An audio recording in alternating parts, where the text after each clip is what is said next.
ഇവിടെ വന്ന് സാറിന് ബയോപ്സി റിപ്പോർട്ട് കാണിച്ചപ്പം അൽഹംദുലില്ലാ സാർ എന്നോട് പറഞ്ഞ നിനക്ക് അയഡൻ തെറാപ്പി വേണ്ട, കീമോ വേണ്ട, റേഡിയേഷൻ വേണ്ട, ഒന്നും വേണ്ട. സാറിന് എടുക്കാൻ പറ്റിയ കംപ്ലീറ്റ് സാർ എടുത്തിട്ടുണ്ട്. ഇത് കംപ്ലീറ്റ് ആയിട്ട് എടുത്തെന്റെ ബോഡിയിൽ നിന്ന് എടുത്ത് മാറ്റി. എനിക്കിനി ഒന്നും വേണ്ട. പഠിച്ചോന്ന് എനിക്ക് ഇങ്ങനെ തന്നത് ഞാൻ തിരിച്ചതേപോലെ എടുത്തെന്നാണ് എന്നോട് പറഞ്ഞത്. ആ ഒരു മൊമെന്റ് വലിയൊരു ഇതാണ്. എന്നാന്ന് വെച്ചാൽ വേറെ 2 മക്കളുണ്ട്, ചെറിയ മക്കളാണ്. ഇവനെ വെച്ചിട്ട് ഒരു കീമോ, ഒരു അയഡിൻ തെറാപ്പി, അതൊന്നും ഭയങ്കര ബുദ്ധിമുട്ടുള്ളൊരു കാര്യമാണ് നമുക്ക്. പിന്നെ കുട്ടികളും തളരും. നമ്മള് തളർന്നാല് നമ്മളെ കൂടെ ഉള്ളവരെല്ലാരും തളർന്നു പോകും. അതുകൊണ്ട് പിന്നെ അത് ആ വിഷയം അങ്ങോട്ട് വിട്ട്. പിന്നെ ഡോക്ടർ പറഞ്ഞ സർജറി കഴിഞ്ഞിടെ എന്റെ ശരീരത്തിൽ അങ്ങനെ ഒരു ക്യാൻസർ എന്ന് പറഞ്ഞൊരു സാധനം ഇനിയില്ല, നീ പണ്ടത്തോൽ തന്നെയാണ്. ഒരാൾക്ക് നമുക്കൊരു ഒരാളെ പറഞ്ഞ് മനസ്സിലാക്കിക്കാൻ അല്ലെങ്കിൽ ഒരു ധൈര്യം കൊടുക്കാൻ, എനിക്ക് ഇപ്പം ഏതൊരു ഡോക്ടർക്കും അതിനൊരു ബാക്കപ്പ് സിസ്റ്റം വേണം. തീർച്ചയായിട്ടും ഉള്ള സിസ്റ്റത്തിൽ ഒരു വിശ്വാസം വേണം. എൻ്റെ ഒരു വിശ്വാസം കിടക്കുന്നത് ഒന്ന് സർവേശ്വരനിലും ഒന്ന് ഇതിലുമാണ്, പിന്നെ ഇവരുടെ ചിരിയിലുമാണ്. സുഹൃത്തുക്കളെ, ഞാനിന്ന് ആസ്റ്റർ മീംസ് കോഴിക്കോടുള്ളത് കേട്ടോ. കാലം ഒരുപാട് വളർന്നു കഴിഞ്ഞു, അതുപോലെ തന്നെ ടെക്നോളജികൾ വളർന്നു കഴിഞ്ഞു. പക്ഷെ പലതും നമ്മൾ അറിയുന്നില്ല എന്നുള്ളതാണ്. അറിയാത്തതുകൊണ്ട് തന്നെ ഇപ്പോഴും പലവരും വേദന സഹിച്ച് ജീവിക്കുന്നുണ്ട് തന്നെ പറയാം. വേദന സഹിച്ച് ജീവിക്കുന്നുണ്ടെന്ന് പറയാൻ കാരണം ഇപ്പോഴത്തെ ടെക്നോളജി വളർന്നതും അതുപോലെ തന്നെ ലോകം വളർന്നതും അറിയാത്തതുകൊണ്ടായിരിക്കാം. നമ്മുടെ ബാക്കിൽ ഒരു സിസ്റ്റം ഇരിക്കുന്ന ആളാണ്. ഇതാണ് റോബോട്ടിക് ശസ്ത്രക്രിയ ചെയ്യുന്ന ആ റോബോട്ടിക് മെഷീൻ എന്ന് പറയുന്നത്, ആ സിസ്റ്റം എന്ന് പറയുന്നത്. ഇതിൽ സർജറി കഴിഞ്ഞാൽ ഒരുപാട് വ്യക്തികൾ ഇവിടെ നിന്ന് വന്നിട്ടുണ്ടായിരുന്നു. ഇപ്പോൾ ഒരു മീറ്റപ്പ് നടന്നിട്ടുണ്ടായിരുന്നു, നിങ്ങൾ വീഡിയോയിൽ കാണുന്നുണ്ടാവും. ഒത്തിരി ആളുകൾ ഇവിടെ കൂടിയിട്ടുണ്ടായിരുന്നു, പല പ്രമുഖരും അതിലുണ്ടായിരുന്നു. ഇവരൊക്കെ ആ സർജറിയിൽ പെട്ടവരാണ് കേട്ടോ. ഇവരൊക്കെ നമ്മൾ വീഡിയോ കാണുന്നവരാണ്. അപ്പോൾ കുറച്ച് പേരെ ഇങ്ങോട്ട് പിടിച്ചിരിക്കുകയാണ്. പേരെന്ന് പറയാം? ബേബി വത്സല ആണ്. പേരെന്ന് പറയാം? എൻ്റെ പേര് ഷാനി. പേരെന്ന് പറയാം? രോഷ്നി. പേര് പറയാം? എൻ്റെ പേര് ശ്രീന. സർജറി എന്ന് പറയുമ്പോൾ ഹോസ്പിറ്റലിലേക്ക് അങ്ങോട്ട് വരിക എന്ന് പറയുമ്പോൾ എല്ലാവർക്കും പേടിയാണ് അല്ലേ? ആദ്യം അങ്ങനെ ഒരു പേടി ഉണ്ടായിരുന്നോ? എനിക്ക് സർജറി വേണം എന്ന് പറഞ്ഞപ്പോ ഒരു പേടി ഉണ്ടായിരുന്നു. കാരണം ആരെ പേടിക്കാതിരിക്കുക, കാരണം കീറി മുറിക്കാൻ വരില്ലേ. ബത്തേരിയൊക്കെ നോക്കി, പിന്നെ മരുമോനോട് അന്വേഷിച്ചപ്പോ പറഞ്ഞു നല്ല ഡോക്ടറാണ് ഇവിടെ റോബോട്ടിക് സർജറി ഒക്കെ നടത്തുന്നത്. എന്തിനായിരുന്നു സർജറി ചെയ്തിട്ടുണ്ടായിരുന്നു? യൂട്രസ് റിമൂവ് ചെയ്യാൻ. ഇവിടെ ശരിക്കും തൈറോയിഡിന് സർജറി കഴിഞ്ഞ ആരായിരുന്നു? ആണ്. ആരോട് സർജറി കഴിഞ്ഞാണ്? ഒന്ന് കാണിച്ചു കൊടുക്കാം. ഒന്നുമല്ല, നമ്മളൊരു തൈറോയിഡിന്റെ സർജറി എന്നൊക്കെ പറഞ്ഞു കഴിഞ്ഞാൽ കീറി മുറിച്ച് ഒരുപാട് സ്റ്റിച്ചുകളായിട്ട് നമ്മൾ പുറത്തേക്ക് കൊണ്ട് ഇറങ്ങുമ്പോൾ ആദ്യം ചോദിക്കുക കഴുത്തിലൊരു മാലുണ്ടെങ്കിൽ ആദ്യം ചോദിക്കുക കഴുത്തിൽ എന്താ പറ്റിയെന്നല്ലേ? അങ്ങനല്ലേ? ആണ്. ഒന്ന് കാണിച്ചു കൊടുക്കാം. എവിടെയായിരുന്നു സർജറി പറഞ്ഞു കൊടുക്കേണ്ടി വരും? അതായത് എവിടെയെന്ന് കാണാൻ പോലും ഇല്ല. ഇല്ല. എന്റെ ഫ്രണ്ട്സ് തന്നെ ചോദിച്ചിട്ടുണ്ട് സർജറി എവിടെ കഴിഞ്ഞു, കാണുമ്പോ തന്നെ ഒരു കുഴപ്പമില്ലല്ലോ എന്നാ ചോദിച്ചത്. എന്തായിരുന്നു? ബ്രസ്റ്റ് ക്യാൻസർ ആയിരുന്നു. ആണല്ലേ? ഓവറിയും യൂട്രസും എല്ലാത്തിലും ചെറുങ്ങനെ ബാധിച്ചോണ്ട് എല്ലാം എടുത്തു മാറ്റി. എങ്ങനെ ഉണ്ടായിരുന്നു? നല്ല വേദന. ഒരു സർജറി കഴിഞ്ഞിട്ട് എങ്ങനെ ഉണ്ടായിരുന്നു എക്സ്പീരിയൻസ് എന്നൊക്കെ നമ്മൾ ആദ്യമായിട്ട് ഒരാൾ ചോദിക്കുന്നുണ്ടാവും. കാരണം അത് അങ്ങനെ ആയതുകൊണ്ടാണ്, കാരണം അത്ര സിമ്പിൾ ആയതുകൊണ്ടാണ് നമ്മൾ ചോദിച്ചത്. കീമോ ചെയ്ത പോലെയുള്ള ഒരു പ്രശ്നവും സർജറി കഴിഞ്ഞപ്പോ ഇല്ലായിരുന്നു. 3-ാം ദിവസം തന്നെ വീട്ടിലെത്തി. ഓവറിയും യൂട്രസും എടുത്തതിനെ കൊണ്ട് എല്ലാവരും ഭയങ്കര ഇതായിരുന്നു എന്നെ നോക്കാനേ. പിന്നെ അച്ഛനും അമ്മയൊക്കെ ഇച്ചിരി ഏജ് ആയാല് 2 കുട്ടികൾ ഓരെന്നെ നോക്കണം എന്നുള്ള.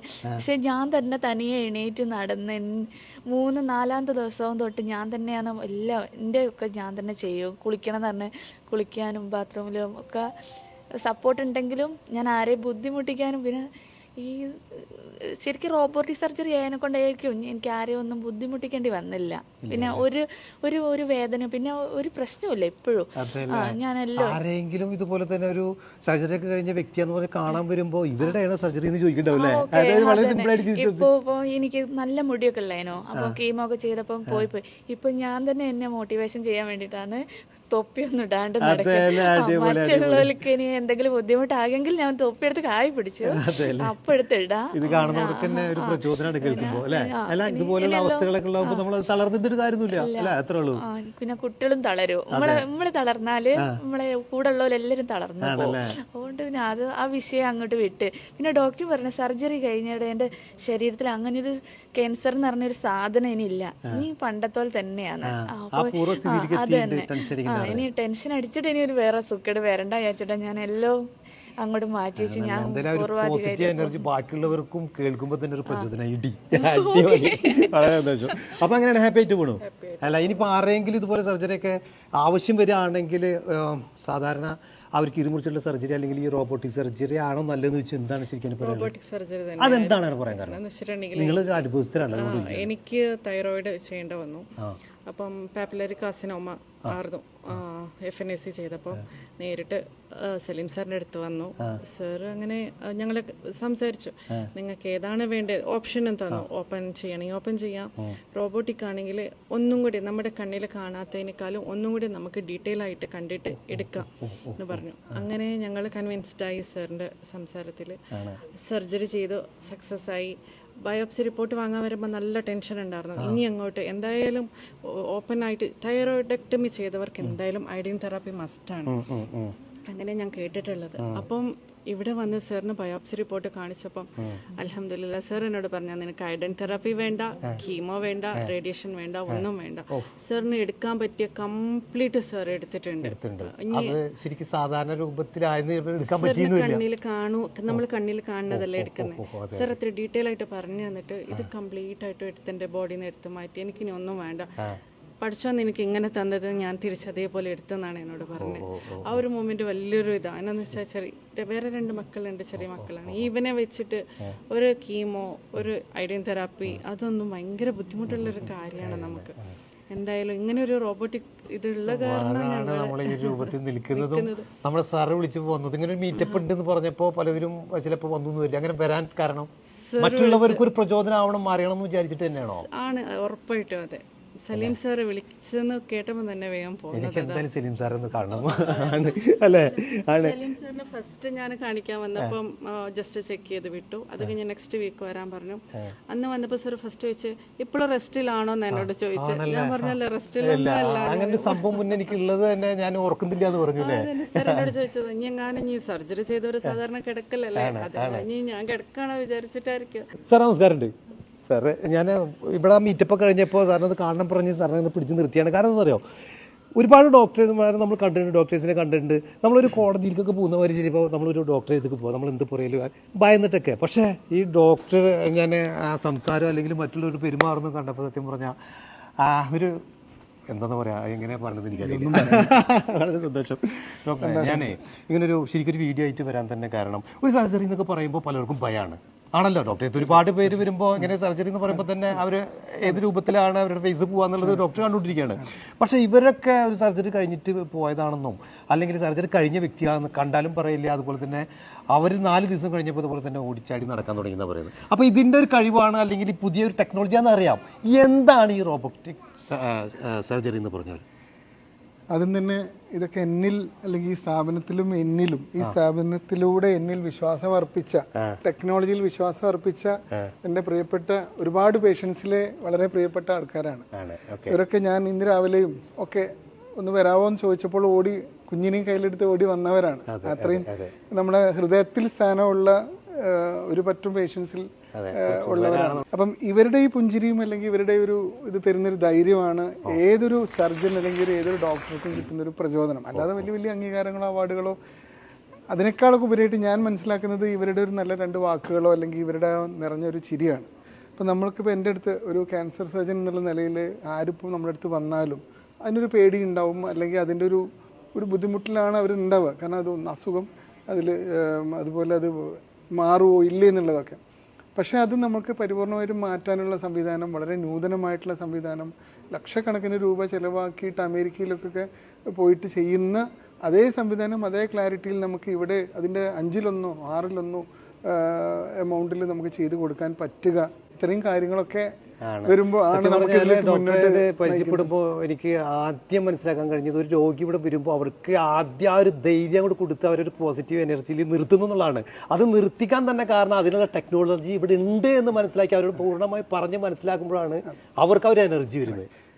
ഒരാൾക്ക് നമുക്കൊരു കാര്യം ഒരാളെ പറഞ്ഞ് മനസ്സിലാക്കിക്കാൻ അല്ലെങ്കിൽ ഒരു ധൈര്യം കൊടുക്കാൻ, എനിക്ക് ഇപ്പം ഏതൊരു ഡോക്ടർക്കും അതിനൊരു ബാക്കപ്പ് സിസ്റ്റം വേണം. തീർച്ചയായിട്ടും ഉള്ള സിസ്റ്റത്തിലൊരു വിശ്വാസം വേണം. തീർച്ചയായിട്ടും എൻ്റെ ഒരു വിശ്വാസം കിടക്കുന്നത് ഒന്ന് സർവേശ്വരനിലും ഒന്ന് ഇതിലുമാണ്, പിന്നെ ഇവരുടെ ചിരിയിലുമാണ്. ഈ 3 കാര്യങ്ങളിലാണ് എൻ്റെ ഒരു വിശ്വാസം കിടക്കുന്നത്. ഇനി എനിക്ക് ചോദിക്കാനുള്ളത്, ഇവിടെ ഉത്തര കേരളത്തിൽ ആദ്യമായിട്ട് ഒരു ഡാവിഞ്ചി സിസ്റ്റം ഇവിടെ കൊണ്ടുവന്നു റോബോട്ടിക് ശാസ്ത്രജ്ഞർ. 17-18 കാലഘട്ടത്തിലാണ്.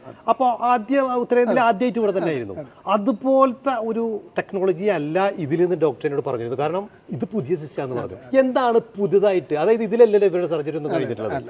അപ്പൊ പുതുതാവുമ്പോൾ ഇനിയും ഒരുപാട് ഇതിനകത്ത് എന്താ വെച്ചാൽ മുന്നത്തെ സിസ്റ്റത്തിനേക്കാൾ വളരെ മെലിഞ്ഞ കൈകളാണ്.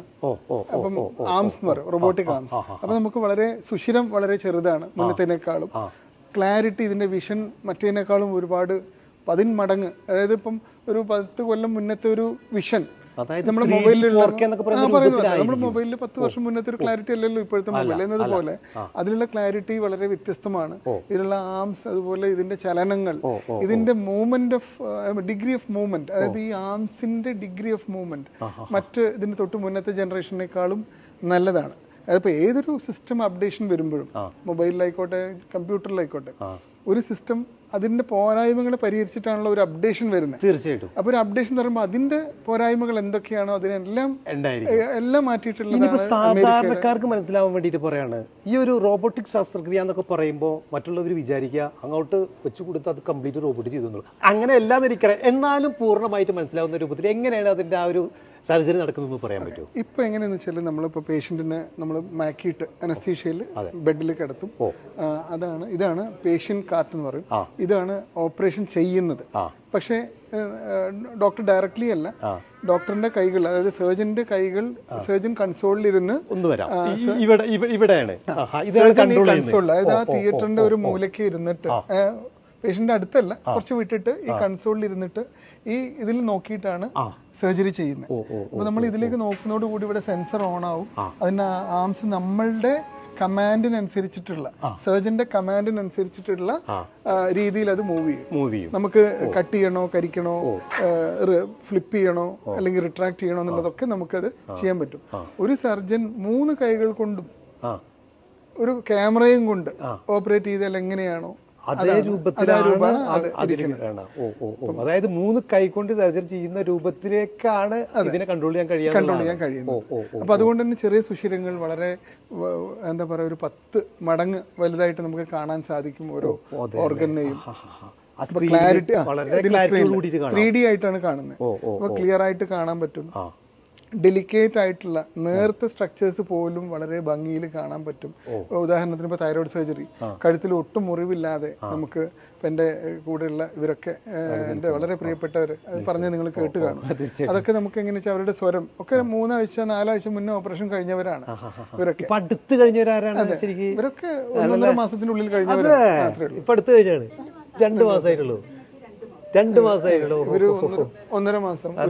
ശരിക്കും സാധാരണ ഒരു ജോലിയൊക്കെ എത്ര ദിവസം കൊണ്ട് എടുക്കാൻ പറ്റി? അതായത് നമ്മൾ സാധാരണ വീട്ടിൽ ചെയ്യുന്ന മാതിരി അപ്പൊ തന്നെ ചെയ്യാൻ തുടങ്ങി, അത്രേ ഉള്ളൂ. അതല്ലേ ഞാൻ എപ്പോഴും പറയുന്നത്, സർജറി കഴിഞ്ഞാൽ പിറ്റേ ദിവസം തന്നെ നടക്കാൻ പ്രേരിപ്പിക്കും. അത് ശരി. ഓക്കെ. എത്രയും പെട്ടെന്ന് നമ്മൾ സാധാരണ ലൈഫിലേക്ക് എത്തിക്കുക എന്നുള്ളതാണ് ഇത്തരം ഈ നൂതന സംവിധാനങ്ങളൊക്കെ അതിനൊക്കെ കൂടി വേണ്ടിയിട്ട്. അല്ലാതെ വെറുതെ ഓപ്പറേഷൻ ചെയ്യുന്നതിൽ മാത്രമല്ല, പെയിൻ ഇല്ലാതെ ആവണം, മുറിവിന്റെ വലിപ്പം കുറയണം, എന്നാൽ ഒരു കോംപ്രമൈസും ഓങ്കോളജിക്കലി സർജറിയിലോ വരുത്താതെ നമുക്ക് ഓപ്പറേഷൻ ചെയ്യാൻ പറ്റണം.